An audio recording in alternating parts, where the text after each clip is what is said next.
how to compile their Eclipse Java created files or any Java created file in terminal and then access that information.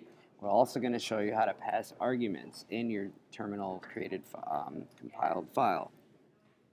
Alright, so let's get started right away. Here I have just a test Java file that will just do some basic things.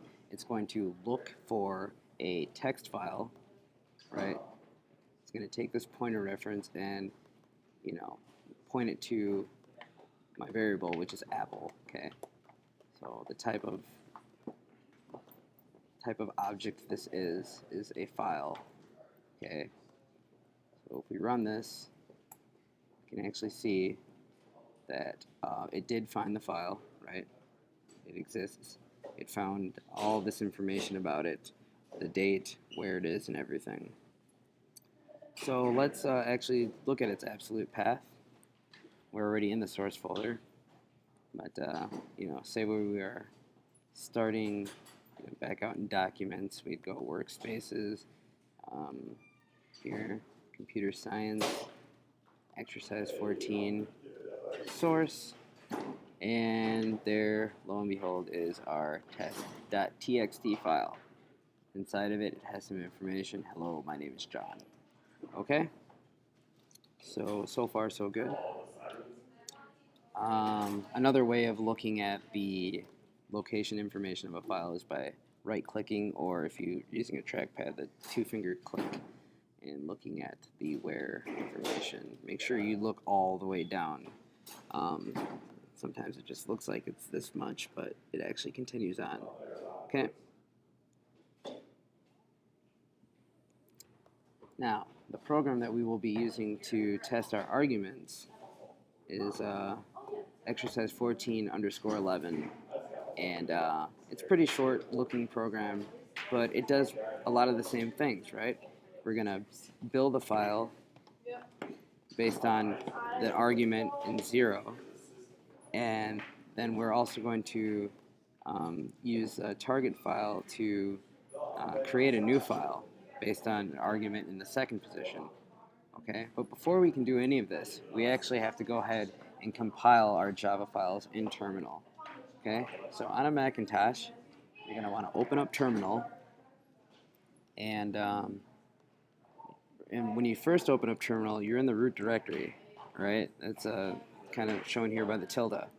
Alright, so to change your directory, we use cd, current directory, to navigate. Okay, and for the sake of this video, we will just make it very simple. Once again, I'm looking at the where information of the test file and copying it, pasting it into where I want to be. I'm not really concerned about the specific file name right now. This is just the directory that I wish to reference in order to compile my Java files in here. Okay. If you hit enter, there we are. Now we are in the source directory as indicated by the src. It's your parent folder right here. Okay. So now that we are in this folder, we are able to easily compile some of the files that are in here, such as test file class, such as exercise 14:11. Let's go ahead and compile test file class first. Pretty fun one. So we just type in Java C test file class.java. Remember, guys, this is definitely case sensitive. Okay, so you need to enter it in exactly the way that you have it here. All right. Just checking everything. There we go. Test file class.java is now completely compiled. So we can test this file. We just need to change our directory and go into the bin folder. So if we were just doing this as a person, as user, we would be in our source folder, we'd go back, and then hey, there's our bin folder.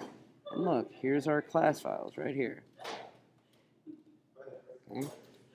So we're going to do the same thing in terminal.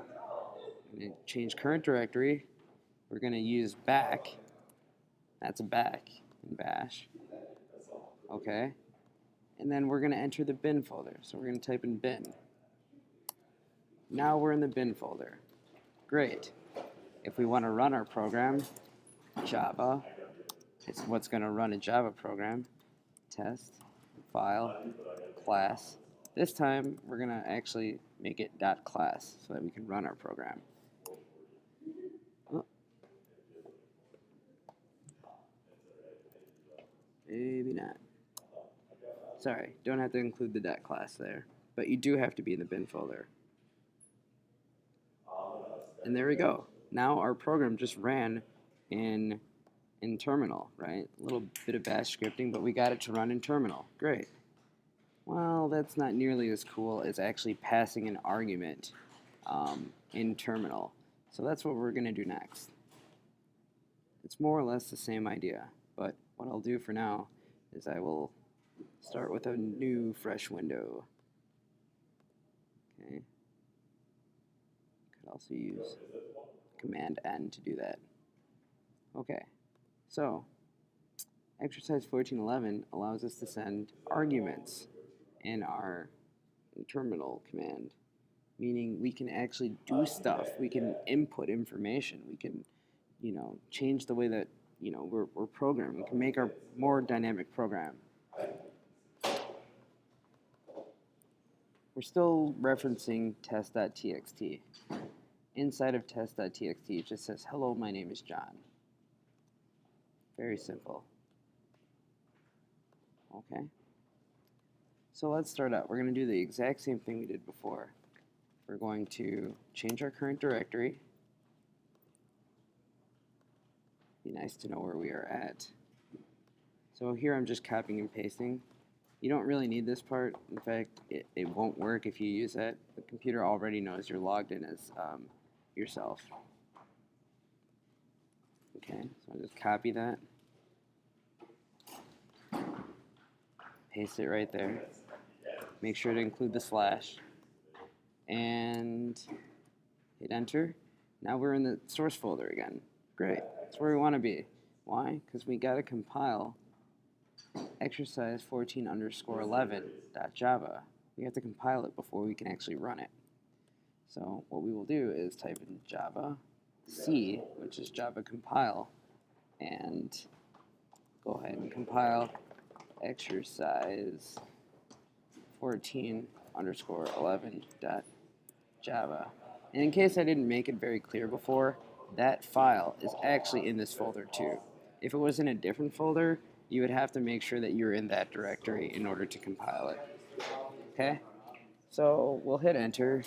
Hopefully it compiles for us right away. And it does. We don't really get much more of an indication that it compiled other than the fact that we have a blank new line now. So now we're going to try to run it. But the thing about running exercise 1411 is that we actually have to pass arguments.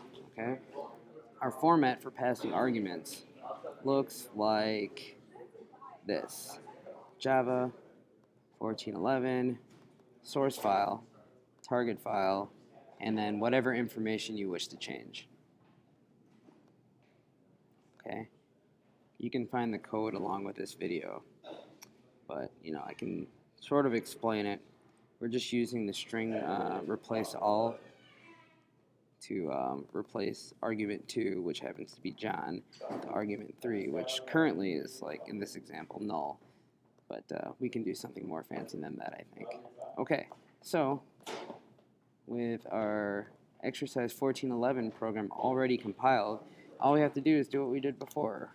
We are going to go up a level, right, using back, and then go down a level back into the bin folder. Now we're in bin, as indicated right here. So we could just run the program.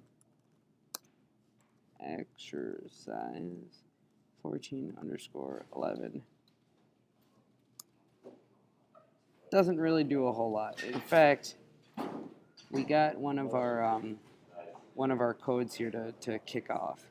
It's just we didn't get any of the numbers here, so it's because we didn't send any arguments. We need to send an argument in order for this program to run the way that it's supposed to. So this time, we're going to run it the way that it's supposed to. All right, if you use the up arrow, you can actually just repeat that command that you did before. So we start out with Java, right? Exercise 14 underscore 11.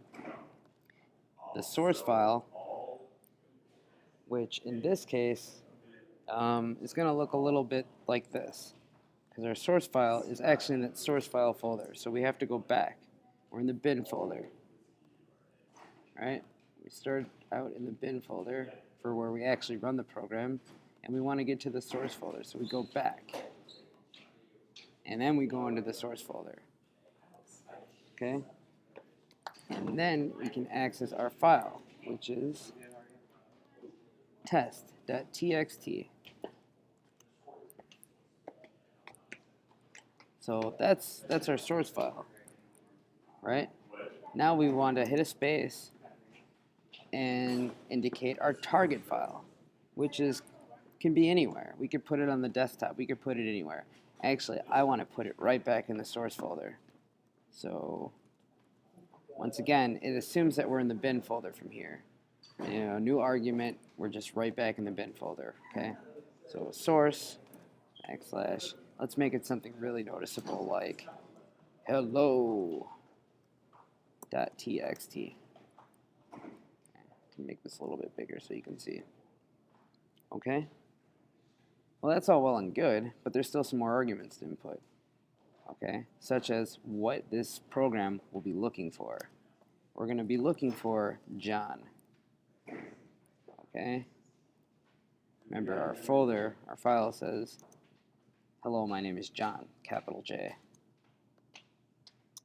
And for the fun of this, let's just change it to Apple.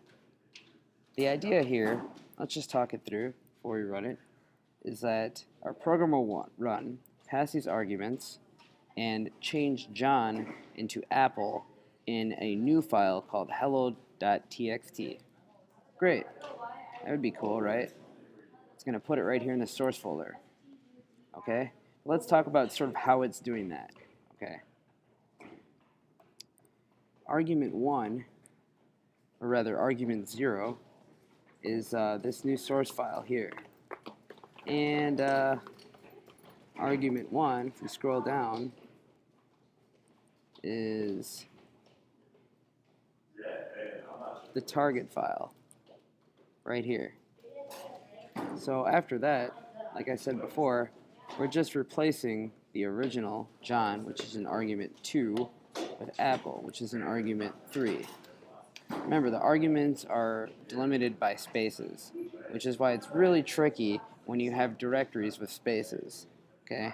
If you're programming, I suggest that you don't use directories with spaces. You use either capital letters to differentiate words, or you use an underscore. Anyway, I've kept you guys waiting long enough. I've got some other stuff to do to study tonight, but let's go ahead and see how this does. Done. And the way that we know it's done is that it magically created a big text file called hello.txt, and if we look inside of it, it says, hello, my name is Apple. My name is Shia Fisher, and this was a Java tutorial for you.